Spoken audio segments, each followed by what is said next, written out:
Hey everyone, I'm Jean Chatzky. Thank you so much for joining us today on HerMoney. The rise of technosocialism, how inequality, AI, and climate will usher in a new world. Why this book right now? Are we at some sort of an inflection point? I absolutely think we are. The pandemic really illustrated that capitalism doesn't have all the answers, particularly when you have a crisis come upon you rapidly, like we did with the pandemic. And we are going to have rolling crises of sort of really fundamental nature to our societies over the next 20 to 30 years. So you mentioned one, artificial intelligence, with its impact on employment, or techno unemployment, as we phrase it. And obviously climate change is in there. But the biggest problem facing the US right now, which has led to the Great Resignation, is the problem of inequality.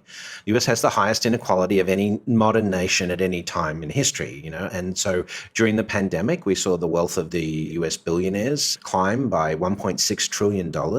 Total net worth of billionaires around the world over $10 trillion for the first time during the pandemic.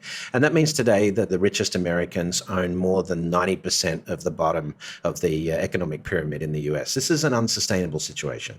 If you look throughout history, Will and Ariel Durant, Lessons from History, and texts like this that we have, we know that this typically results in either redistribution of wealth through legislation or revolution. And so when you look at the potential for revolution, what we studied and led to the creation of the book for right now was this massive amount of economic uncertainty that we see across the planet. And that was evidenced by the huge increases we've seen in protests around the world.